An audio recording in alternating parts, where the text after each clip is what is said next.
Revenge with Karen. I knew the platform was doomed the moment I saw the new organizational chart. It wasn't a PDF. It was a vibe-curated Pinterest board sent via a Slack channel named #NewBeginningsSparkles. I've spent 6 years keeping the backend of ScholarSync from imploding under the weight of 250,000 students.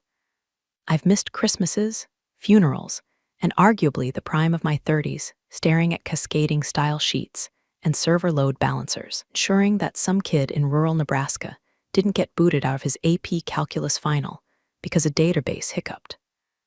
I am the janitor of the internet's plumbing, and I smell like stale coffee and dry shampoo. But there I was, sitting in a Zoom meeting that cost more per minute than my car, watching Avery, our founder's daughter and freshly minted CEO, explain why we needed to pivot to Joy. Avery looked like she had been manufactured in a lab funded by Sephora and Daddy's trust fund. She was 26, had never written a line of code in her life, and spoke exclusively in LinkedIn buzzwords that sounded like they were generated by a stroke victim on ChatGPT. "Tessa, hun," she said, her voice dripping with the kind of toxic positivity that usually precedes a layoff or a cult recruitment. "We love what you do with the computer beep boop stuff. Really, it's so structural. But we need sparkle. We need vision." Beside her on the screen, holding a matcha latte that probably cost $12, was Kinsley. Kinsley was Avery's sorority sister. Kinsley's previous work experience included running a frantic Instagram account for a failed bikini startup and getting banned from Uber for vomiting in a Tesla. "Meet your new chief technology visionary," Avery announced, clapping her hands like a seal that just swallowed a Xanax. "Kinsley is going to revolutionize the user experience. She's going to make studying aesthetic." I stared at the camera. My eye twitched. I felt the familiar burn of acid reflux, my body's way of telling me I was in the presence of overwhelming stupidity. "Look, before I tell you how I burned this kingdom to the ground, do me a solid and hit that subscribe button and give this a like. It fuels my rage fire and helps the algorithm find other people who hate their bosses." "Thanks, now back to the circus." "Chief technology visionary," I repeated, my voice flat. "Does that mean she knows Python, Ruby, SQL, or are we talking about the snake, the gem, and the sequel to a movie she didn't watch?" Kinsley giggled. It was a sound like glass breaking in a dishwasher. "Oh, Tessa, you're so retro. I don't code, I ideate. I'm going to curate the vibe of the interface. We're thinking millennial pink for the error messages. Make failure feel inclusive, you know?" I muted my mic to scream. This wasn't just annoyance. This was an existential threat. ScholarSync isn't Instagram. It's an exam platform. It handles high-stakes testing for universities across the country. If the system lags for 3 seconds, students panic. If it crashes, degrees are delayed, scholarships are lost. My inbox turns into a crime scene of angry faculty emails. We were 3 weeks away from the gauntlet, the 10-day period of midterms where traffic spikes by 400%. The servers run hotter than a stolen catalytic converter. It requires precision, silence, and a total freeze on new code deployment. And they just hired a woman whose primary skill set was finding the best lighting for a selfie to run the tech department. That night, insomnia hit me like a freight train. I was sitting in my home office, a converted closet filled with humming monitors and the ghost of my social life, watching the real-time logs. The server hum is usually my lullaby. It's the sound of order, the sound of things working. But then, a line of red text scrolled past my peripheral vision. "Alert, unauthorized deployment to production. User, admin Kinsley." My blood turned into liquid nitrogen. Production. Don't touch production on a Tuesday night. You don't touch production ever without 3 tickets, a sign-off, and a blood sacrifice. I tapped into the logs, my fingers flying across the mechanical keyboard like I was playing a concerto of panic. I traced the command. Kinsley, or more likely, some poor unpaid intern she'd hired off Craigslist, had bypassed the staging environment entirely. They were pushing a front-end update. Live, to the active server. Pulled up the code diff. It wasn't a security patch. It wasn't a bug fix. It was a confetti animation. They added a script that made digital confetti explode across the screen whenever a student clicked submit. "You have got to be kidding me," I whispered to the empty room. The script was bloated. It was pulling assets from a third-party server hosted in what looked like a basement in Belarus. It was unoptimized. It was a ticking time bomb. Every time that confetti triggered, locked the browser thread for 400 milliseconds. Doesn't sound like much. Multiply that by 50,000 concurrent students submitting exams at 10 o'clock a.m. That's not a lag. That's a distributed denial of service attack on our own infrastructure. I reached for the revert button. My finger hovered over the key. I could fix this. I could roll back the update, send a polite email explaining why we don't push confetti codes during peak hours. Save the day. That's what I've done for 6 years. I'm the fixer. I'm the reliability engineer. I'm the one who makes sure the ship doesn't sink while the captain is drunk at the buffet. But then I remembered Avery's voice. We need sparkle. You're too negative, too structural. I looked at the code again. It was sloppy, dangerous, and incredibly stupid. It was exactly what they asked for. I didn't revert it. Instead, I opened a new ticket in my private backlog, crypted it under a folder labeled Doomsday, and wrote a single comment. Observation. Confetti script introduces critical latency stack overflow. Estimated time to total system paralysis, 21 days. Action taken, none. I leaned back in my chair, the leather creaking under the weight of my exhaustion. The blue light of the monitors washed over me. I wasn't going to stop them. Not yet. If they wanted to drive the car off the cliff, I wasn't going to take the keys. I was just going to make sure I was wearing a parachute when we went over the edge. But I had no idea just how fast they were planning to accelerate. The notification on my phone lit up the darkroom. A calendar invite for tomorrow morning, 8 o'clock a.m. Subject, performance review/role alignment. Sent by Avery, CEO. My stomach dropped. In corporate speak, role alignment is Latin for we found someone cheaper who agrees with us. I looked at the unauthorized confetti code still pulsing in the logs, a neon-colored cancer in my clean system. They weren't just going to ruin the platform, they were going to blame me for the wreckage on the way out. I lit a stick of incense, my only vice, since I don't smoke, and watched the smoke curl around the monitor stand. Okay, Avery, I murmured. You want a show. See how much sparkle you have when the lights go out. The conference room smelled like expensive perfume and betrayal. It was the glass fishbowl room, the one with floor-to-ceiling windows facing the open-plan office. Ensuring that everyone could watch your execution like it was a matinee showing of the Hunger Games. Avery sat at the head of the table, flanked by the HR director, a woman named Linda who had the personality of a wet cardigan, and Kinsley, who was scrolling through TikTok with the volume on low. The tinny sound of a viral dance track provided the soundtrack to my professional demise. Tessa, thanks for making time, Avery started, flashing a smile that didn't reach her dead, shark-like eyes. She clasped her hands on the table. We've been doing a lot of soul-searching about the direction of ScholarSync. Soul-searching, I repeated, keeping my face neutral. That what we're calling the unauthorized code pushed to production last night? Avery blinked. Kinsley stopped scrolling. Oh, that. Kinsley chimed in, waving a manicured hand. That was just a little zhuzh. The platform felt so sterile. We wanted to add some joy to the submission process. Did you see the confetti? It's cute, right? It creates a 400 millisecond latency spike per user, I said, my voice steady. If 10,000 students submit at once, database lock-wait timeout will trigger. The system will crash. It's not cute, Kinsley. It's a math problem. Avery sighed, a long, dramatic exhalation of air that signaled I was being difficult. See, this is exactly what we wanted to talk about, Tessa. This energy, it's very blocker-focused. We need enablers. Linda, the HR director, slid a piece of paper across the table. It was face down, the universal sign of a severance package. Tessa, Linda said, voice soft and pitying, the way you talk to a dog you're about to put down. The company is moving toward a more agile, brand-forward identity. We feel your skill set is legacy. You're incredible at maintenance, really. But Kinsley's team is going to handle the tech vision moving forward. We're bringing in some developers from her agency who understand the aesthetic requirements. I looked at the paper. I didn't flip it over yet. I looked at Avery. You're firing me. 3 weeks before the gauntlet. We're not firing you, Avery corrected quickly. We're eliminating your position due to redundancy. Kinsley is effectively the CTO now, and we don't need a reliability engineer when the new vision is all about flow. Flow, I said.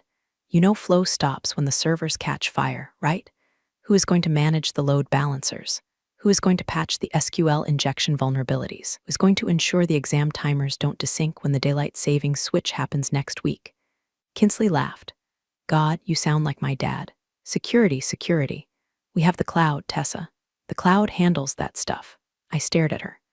It was a stare so profound, so filled with the realization that I was speaking to a person who thought the cloud was a literal magical nebula that solved problems, that I momentarily lost the ability to speak English. The cloud, I said slowly, is just other people's computers. And right now, those computers are managed by me. If I leave, there is no one steering the ship. We'll figure it out. Avery chirped, standing up to signal the meeting was over. We have a transition plan. You'll have access until Friday at 5 p.m. to hand over your credentials and document your whatever it is you do. We're giving you a very generous severance. 2 weeks. 2 weeks, I stood up. Chair scraped loudly against the floor. I've been here 6 years. I built the architecture that pays for your matcha lattes. Standard policy, Linda murmured, looking at her shoes. I looked at the three of them. Avery, the nepotism baby-playing CEO. Kinsley, the influencer cosplaying as an engineer. Linda, the coward. A cold calm washed over me. It was the same calm I felt when a server rack overheated or a database corrupted. Panic is for amateurs. Professionals assess the damage, isolate the variable, and execute a solution. Right now, the variable was them. Okay, I said. I reached out and took the paper. Friday at 5 p.m., got it. Great. Avery beamed. Oh, and Tessa, try to be a little more collaborative during the handover. We want good vibes only. I walked out of the fishbowl. I could feel the eyes of the junior developers on me. They knew. They saw the body language, knew the only person who knew how the encryption keys were rotated was walking the plank. I went back to my desk. My hands weren't shaking. I wasn't crying. I was calculating. Friday at 5 p.m. That gave me 48 hours. They wanted me to document what I did. Oh, I would document it. I would document exactly how fragile their little kingdom was. I sat down and unlocked my terminal. User, Tessa admin. Access level, root. I typed in a command to check the current system status. Uptime, 412 days. That number was a badge of honor. It was about to become a tombstone. I opened a new file, handoff procedures.txt. I typed the first line, step 1, pray. Then I minimized that window and opened the deep system diagnostics. The code Kinsley had pushed, the confetti script, was already causing minor memory leaks. I could see the RAM usage creeping up, pixel by pixel. I could have fixed it right then. A simple git revert. Instead, I opened the scheduler. I found the process responsible for clearing the memory cache, the digital janitor that keeps the system from choking on its own garbage. It was set to run every hour. I changed the setting. Interval, never. Then I saved the change. It wouldn't be noticed today. It wouldn't be noticed tomorrow. But once the traffic hit, once the exam started, the server would eat its own memory until it suffocated. But that wasn't enough. That was just petty. I needed something absolute. I needed a kill switch that they would beg me to turn off. I looked at the calendar. Exams started Monday morning at 9 a.m. My access was cut Friday at 5 p.m. I had a window. I cracked my knuckles. Good vibes only, I whispered. You got it, boss. Next 24 hours were a blur of malicious compliance and architectural sabotage. I wasn't destroying the system. Let's be clear about that. I am an engineer. I don't break things. I build them to function exactly as instructed. And if the instructions are let the influencers run the asylum, then I am obligated to ensure the asylum functions exactly as an influencer-run asylum should. Tragically, I spent Wednesday night and Thursday morning ostensibly documenting my workflow. In reality, I was building a ghost in the machine. The core of Scholar Sync relies on a master scheduling engine. Think of it as a massive traffic cop directing 200,000 students to their specific exam rooms at specific times. If the traffic cop falls asleep, nobody gets to take their test. The exam simply doesn't load. I navigated to the deepest, darkest corner of the legacy codebase, a module written 4 years ago called Emergency Exam Halt.js. It was a safety feature I wrote myself. In the event of a catastrophic data breach or a server fire, this script allowed a superadmin to instantly freeze all active exams to preserve data integrity. It was the nuclear option. It had never been used. I cloned the script. I renamed the clone Vibe Check Protocol. I began to modify the trigger conditions, deeply nested within the logic, wrapped in layers of obscure variable names that Kinsley wouldn't understand, even if she knew how to open the file. I set the trigger condition to verify a specific digital signature, my digital signature. If user, Tessa admin is not active in the employee database, then execute vibe check protocol. But I didn't want it to happen instantly. That would be too obvious. They'd blame me immediately. No, it had to look like a system failure caused by incompetence, not malice. I added a time delay. Delay, 72 hours from last valid login. Friday at 5:00 p.m. plus 72 hours meant Monday evening. Right in the middle of the first day of finals, I added one more layer. A fail-safe variable. var stupid branding override equals true. I buried this variable inside the CSS file for the new confetti animation Kinsley loved so much. Script was designed to check for the confetti. As long as that bloated, broken confetti code was running, my kill switch was armed. If they had simply reverted the bad code, if they had done the one thing a competent team would do, the kill switch would deactivate. It was a test. If they were smart enough to fix Kinsley's mistake, they would save themselves. I was betting my entire severance package that they weren't. Thursday afternoon, I started exporting my personal logs. Years of work, proof of every time I saved the company from disaster. I put it all on an encrypted drive. As I was watching the progress bar, my Slack pinged. It was Kinsley. Kinsley, CTO visionary. Hey T, waving hand just checking on that handover doc. Also, can you make sure the server rack lights are set to blue? The green is kinda aggressive. THX. I stared at the message. She was worried about the color of the LED lights on the physical servers. Servers live in a data center in Virginia. We are in Colorado. Nobody sees the lights except the security guard and the air conditioning repairman. I typed back, Tessa, sure, Kinsley. I'll prioritize the chromatic ambience of the hardware located 2,000 miles away. Kinsley, you're the best. Sparkle, she didn't even catch the sarcasm. She was immune to irony. I opened the command line for the data center's remote management tool.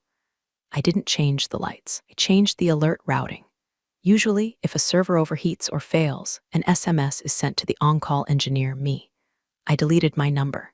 I entered the new number, Avery's cell phone. Then I entered a second number, Kinsley's cell phone. And just for good measure, I set the alert sound to a WAV file I uploaded. It wasn't a standard beep. It was a recording of a screaming goat I found on a sound effects site. The system went down at 3:00 a.m. The CEO and her visionary bestie were going to be woken up by a goat screaming at max volume every 30 seconds until the alert was acknowledged. I felt a small, dark smile tug at the corner of my mouth.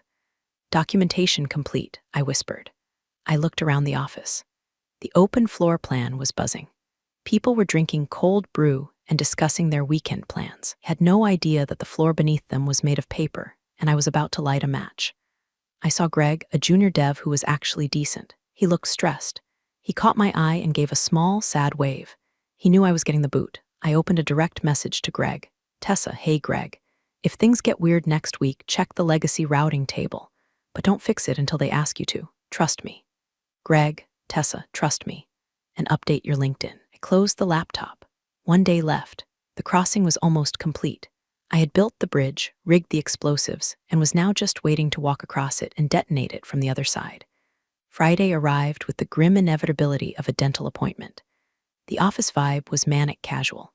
Everyone knew I was leaving, but nobody wanted to acknowledge the awkwardness, so they just smiled too hard and avoided eye contact. At 2:00 p.m., Avery stopped by my desk.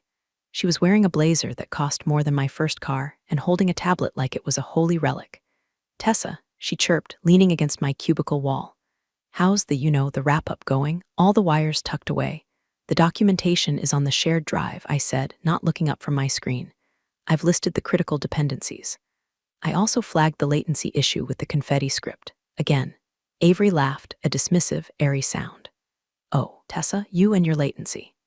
Kinsley says the metrics are fine. Engagement is up. People are staying on the submission page longer.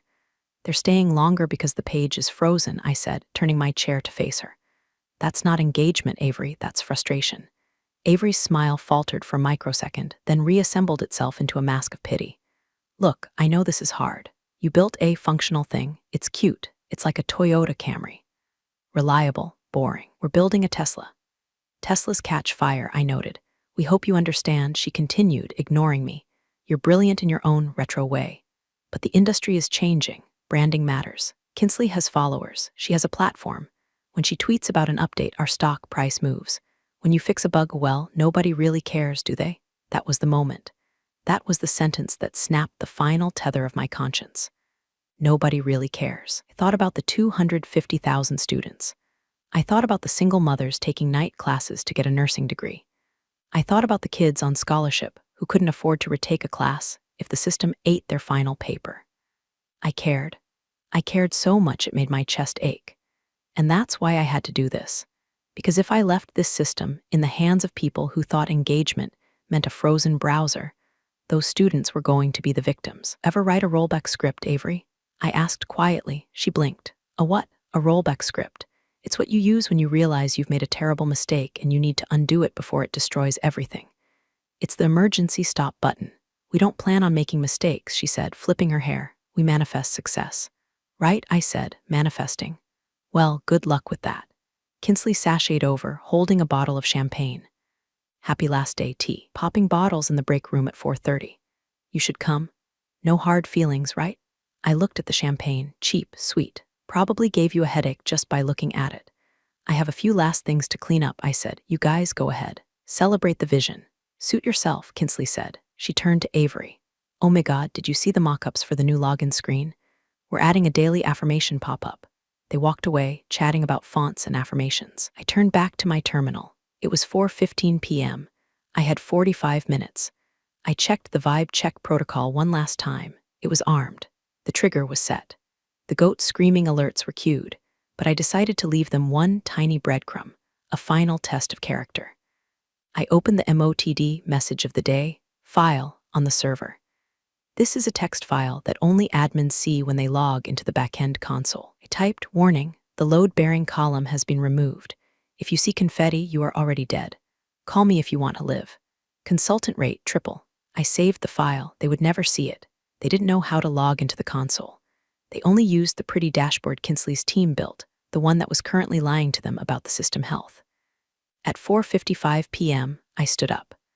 I packed my framed photo of my cat, my ergonomic mouse, my cactus. I took my badge out of my pocket. I walked to the security desk at the front. The guard, an older guy named Earl, who I'd shared coffee with for 6 years, looked sad. Leaving us, Tessa? Yep. Moving on to greener pastures, Earl. Place won't run the same without you, he grunted. No, I said, handing him the badge. It really won't. I walked out the glass doors into the parking lot. The Colorado sun was bright and sharp. Air smelled like pine and impending doom. I got into my car. I didn't look back. My phone buzzed, a notification from the generic support ticketing system, which I hadn't logged out of yet. Ticket #9901, student reporting slow load times on practice exam. Priority, low, it was starting. The memory leak from the confetti script was filling the bucket, drop by drop. I turned off notifications. I started the engine. Manifest that, I said. Weekend was surreal.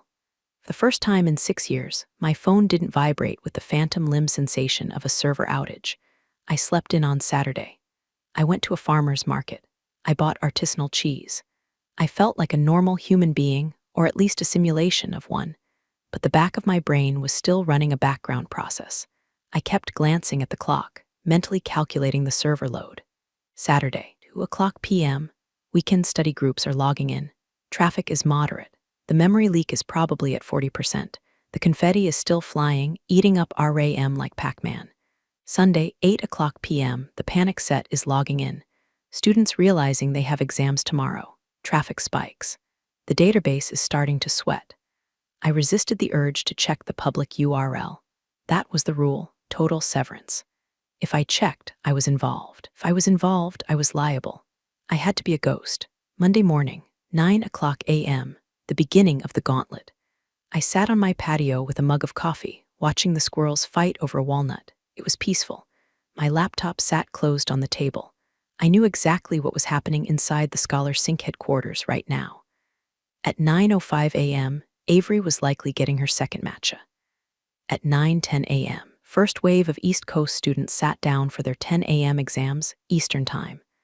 At 9:15 a.m., the Vibe check protocol was waking up. The script I had written was designed to be subtle at first. It wouldn't crash the whole system. That's too easy to spot. Instead, It targeted the auth token verification. Every 90 seconds, the script would randomly invalidate 5% of active session tokens. To the user, it looked like their internet blinked. Exam would pause and say, "Connection lost." Reconnecting, then it would reconnect. Then, 90 seconds later, it would drop again and again. It was psychological torture. It was the digital equivalent of a water drip on the forehead. At 9:30 a.m., I opened Twitter. I refused to call it X. I searched for Scholar Sync. Nothing yet, just the usual bot posts. Then, at 9:42 a.m., the first pebble slid down the mountain. Study Girl 99. Why does Scholar Sync keep logging me out? I'm in the middle of bio and I'm gonna scream. Scholar Sync #finals. Hell, I took a sip of coffee. 9:45 a.m. At Brad the Chad. Bro, Scholar Sync is tweaking. My timer keeps resetting, but the questions aren't loading. At Scholar Sync, fix your app. 9:50 a.m. The official Scholar Sync account tweeted, "Hey scholars, experiencing some minor connectivity vibes due to high traffic. Don't worry, we're manifesting a fix." Sparkle's #study vibes. I actually laughed out loud. Connectivity vibes, they had no idea. They thought it was traffic. They were probably spinning up more server instances right now to handle the load. But that was the trap. My script monitored the number of server instances. If server count 10, then increase error rate by 20%. Adding more servers to fix the traffic problem, they were actually accelerating the crash. It was a Chinese finger trap. The harder they pulled, the tighter it got. At 10 o'clock a.m., the floodgates opened. The trending tab on Twitter updated. #Scholar Sync down was trending at number 5, directly below #Met Gala and #World War III. My phone screen lit up. It wasn't a notification. It was a call. Caller ID, Avery, CEO. I stared at the screen. The buzzing caused the table to vibrate, startling a squirrel. I didn't answer. I let it ring until it went to voicemail. Then it rang again. Caller ID, Kinsley Visionary. I declined the call. I picked up my coffee and walked inside. I had some laundry to do, and maybe I'd watch a Danny DeVito movie. I heard Matilda was good. The system was doing exactly what it was designed to do, failing the people who failed it. By noon, internet was burning. I had moved from the patio to my living room, casting my laptop screen to the 65-inch TV so I could watch the disaster in 4K resolution. It was better than any reality TV show I had ever seen. The #Scholar Sync down was now number 1 globally. It had surpassed the actual news. Senators were tweeting about it. Senator Davis Ka, "Unacceptable failures at Scholar Sync are jeopardizing the futures of thousands of students. We demand answers." I checked the Scholar Sync status page. It was a sea of red. Database, critical login, timeout API, non-responsive vibes, bad, okay. I made that last one up, but it was implied. The voicemails were piling up. I had 17 missed calls from Avery, 12 from Kinsley, 4 from Linda in HR, 1 from a number I didn't recognize, which turned out to be the chairman of the board. I listened to one of Avery's voicemails on speaker while I folded towels. "Tessa, hi, it's Avery. Haha, so funny story. The system is acting a little quirky. Kinsley thinks it's a DDoS attack from Russia. Anyway, we need the password to the black screen thing. The command prompt, call me back ASAP. Please, like seriously. A DDoS attack from Russia." Classic. In doubt, blame the hackers. I imagined Kinsley in the server room, staring at the racks of blinking lights, maybe trying to smudge them with sage to clear the negative energy. Then, the piece de resistance. Kinsley went live on Instagram. I clicked the notification. She was in the office. Behind her, you could see chaos. Developers were running around. Someone was literally crying at their desk. Kinsley had a ring light set up. She was wearing a headset that wasn't plugged into anything. "Guys," she said, her voice trembling slightly but the filter keeping her skin flawless. "So, we know things are a little crazy right now. We are literally working so hard to fix the glitches. It's just that so many of you are logging in to see our new confetti feature that it's overwhelming the cloud.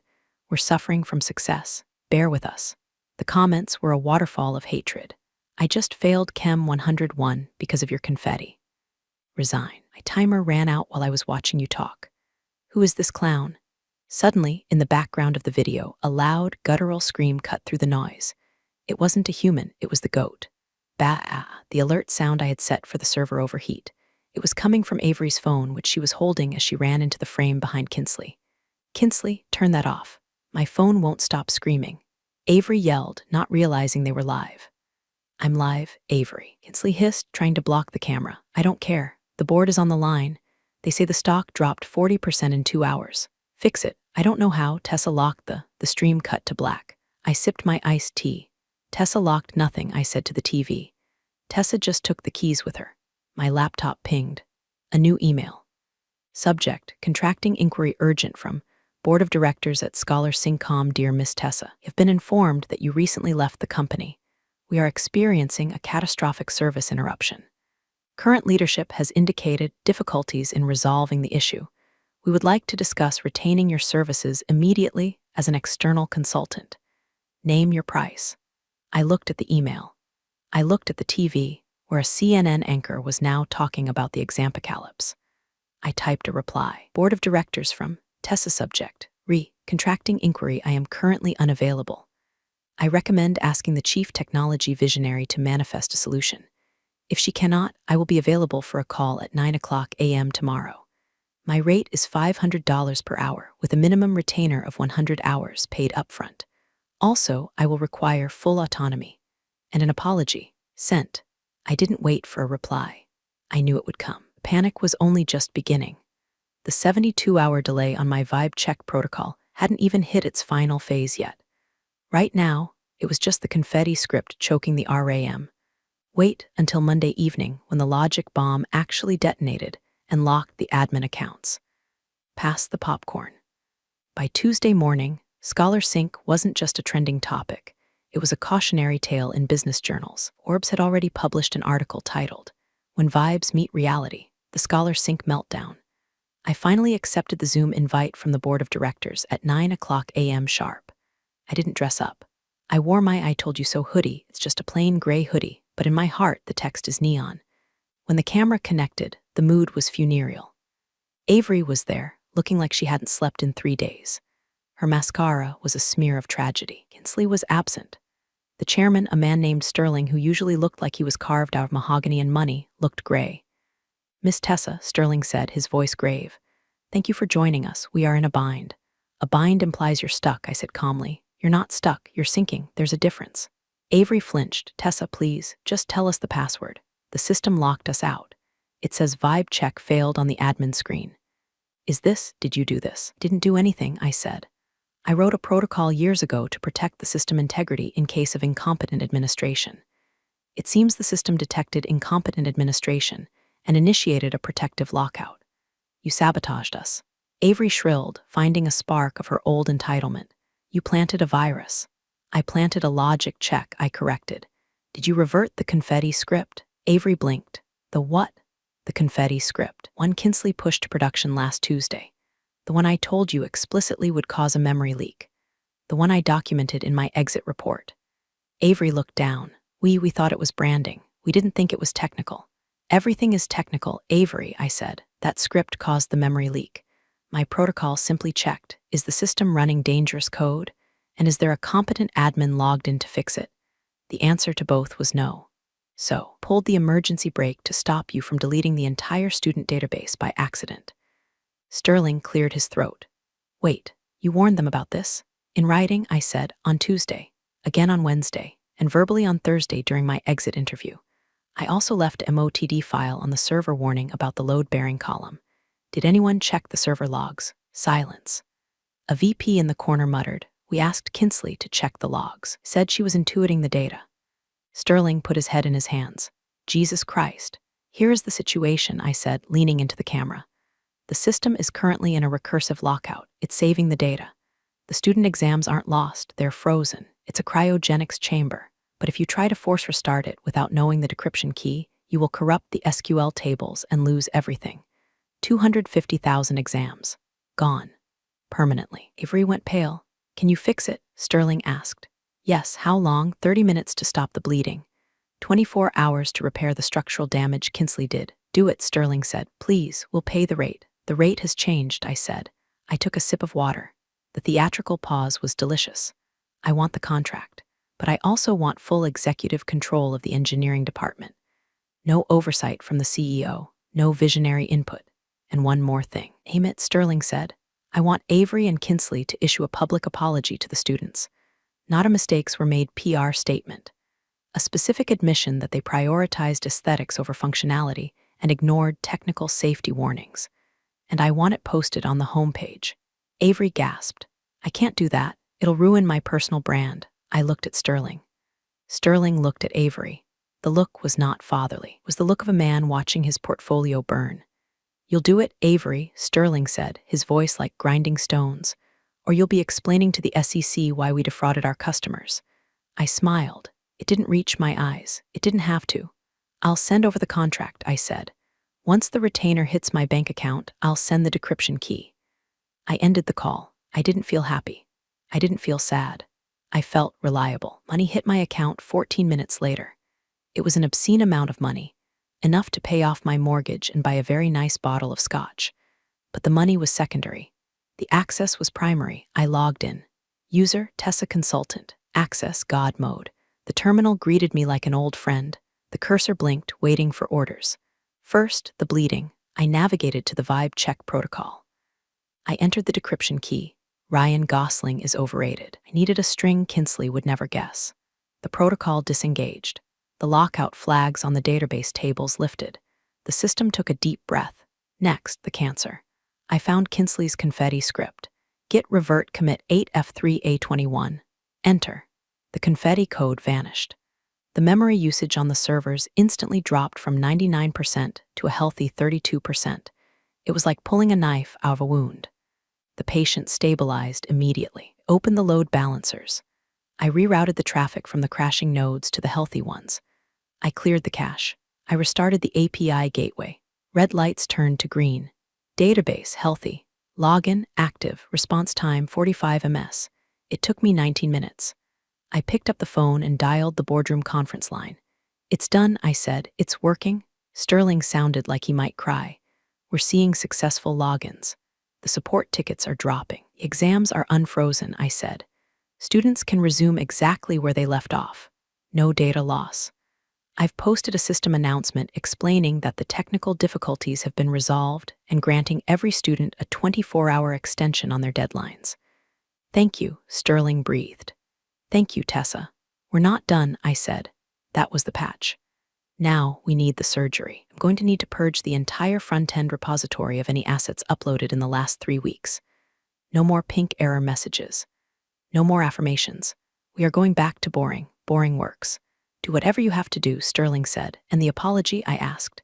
Avery's voice came on the line. She sounded small, defeated. It's being drafted. Marketing is working on the wording. No marketing, I said. I'll write it. I'll email you the text. Copy, paste, post. Not change a comma. I typed it out while they waited. To the student community, we messed up. In an attempt to modernize our look, we compromised the stability of the platform you rely on. We ignored the warnings of our technical experts. We prioritized style over substance. We are sorry. We are reverting to the reliable system you know, and we are stepping back to let the engineers do their jobs. Signed, Avery and Kinsley. Send it, I commanded. 5 minutes later, it was on the homepage. The internet exploded again, but this time with vindication. At Study Girl 99, OMFG, they actually admitted it. Nature is healing.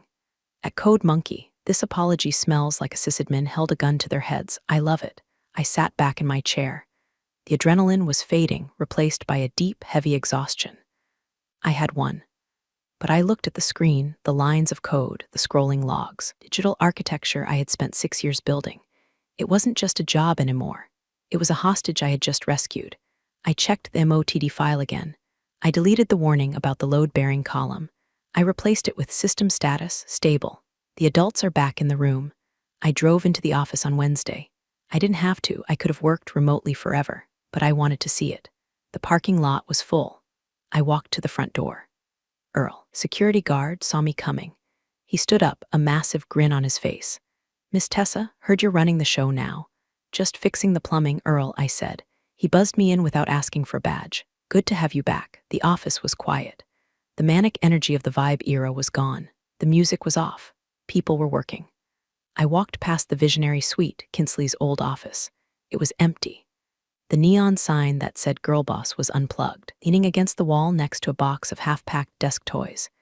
Kinsley was gone, pursuing other creative opportunities, the email had said, which translates to, fired so hard she likely vaporized upon exit.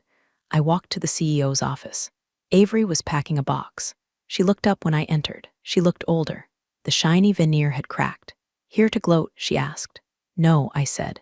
"Here to make sure you return the laptop. It's company property." She shoved a MacBook across the desk. "Take it. I hate this place anyway. It's too rigid." "It's an exam platform, Avery," I said, picking up the laptop. "It's supposed to be rigid. It's supposed to be fair. It's supposed to work. That's what you never understood. You thought technology was magic. It's not magic. It's labor.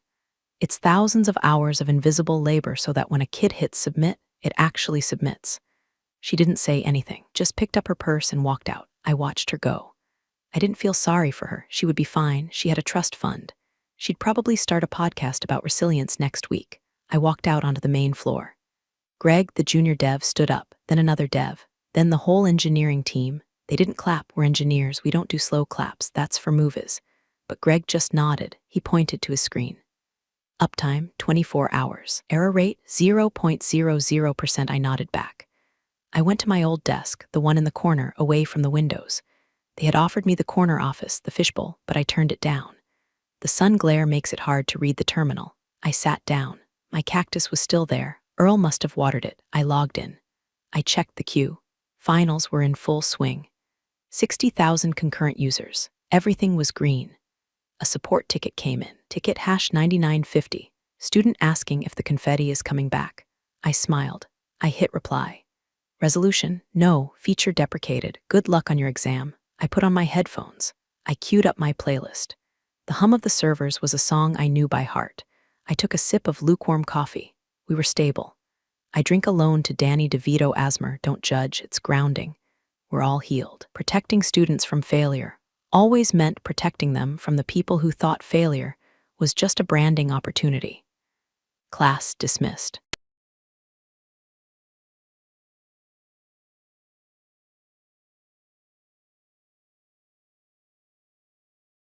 일단 여기서 스탑 좀 할게요.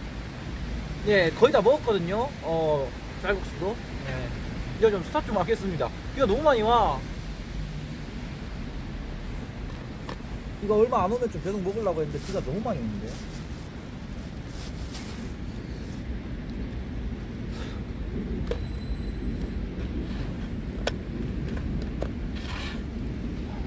아니, 비가 많이 온다고, 이 양반들아.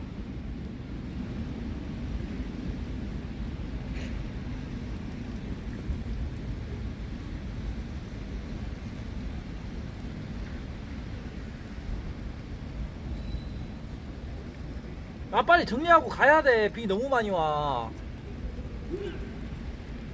아니, 그러면 별부분을 쏘고 먹게 하던가.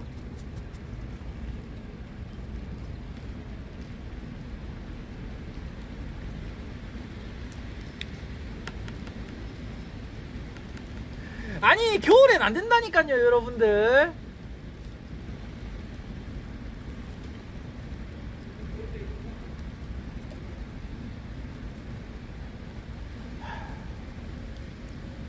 아니, 겨울엔 비를 맞으면 안 된다고, 이 양반들아.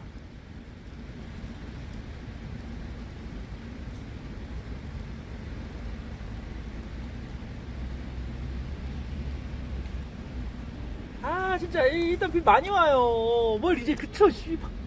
더 많이 오는구만. 아, 어그로 끄지마. 지금 비 와가지고 이제 뭘 돈을 많이 벌어, 씨발. 이것도 먹을 만큼 먹었어요.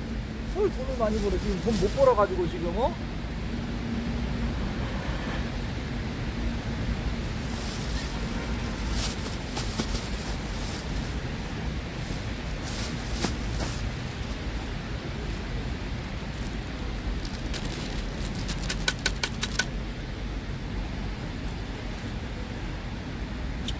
아, 몰라. 지금 그게 중요하냐고. 왜 비 오는 게 중요하지. 밥 먹을 땐 걔도 안 건드리는데 왜 나는 존나 건드리는 거야. 큰일 났네 진짜 이거. 다 젖어가지고.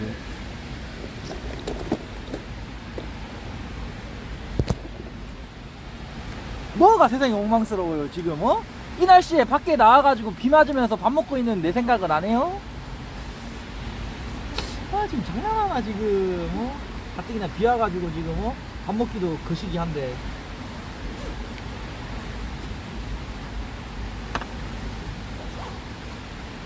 초심이 어딨어 슈발 이게 초심이다.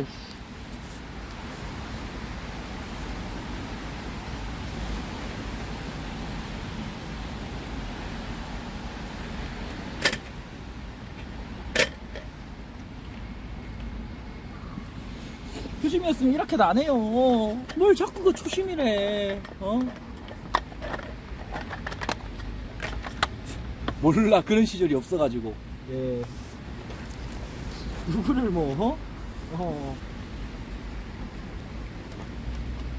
머리를 너무 띄엄띄엄 보시네. 그런 시절 없었어요 저는.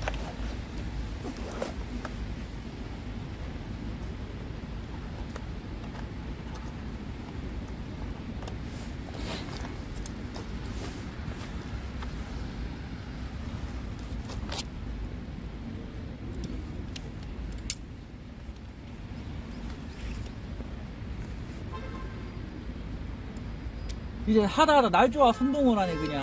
날 좋아 선동을.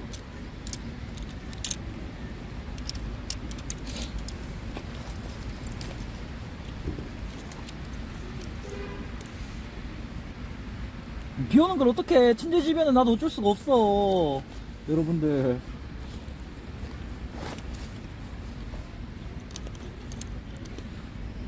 예 여러분들 어쨌든 잘 먹었습니다. 잘 먹었어요.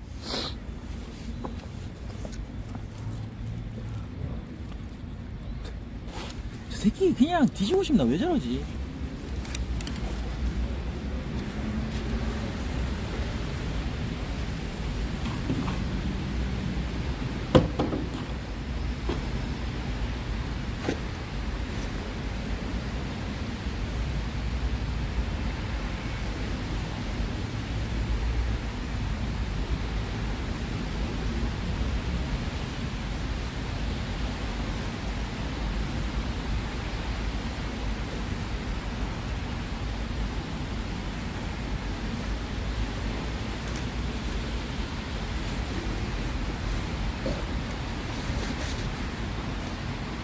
네, 쓰레기 좀 버리고 올게요.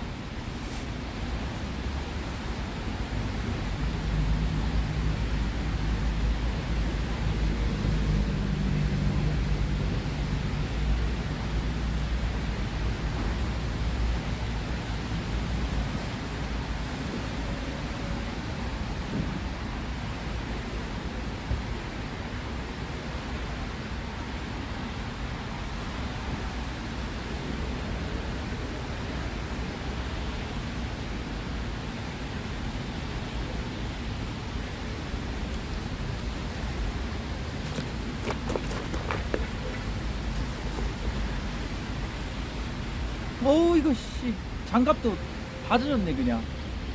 아우 차라리 눈 오는 게 나은데 왜 비가 와가지고 씨. 예, 일단 좀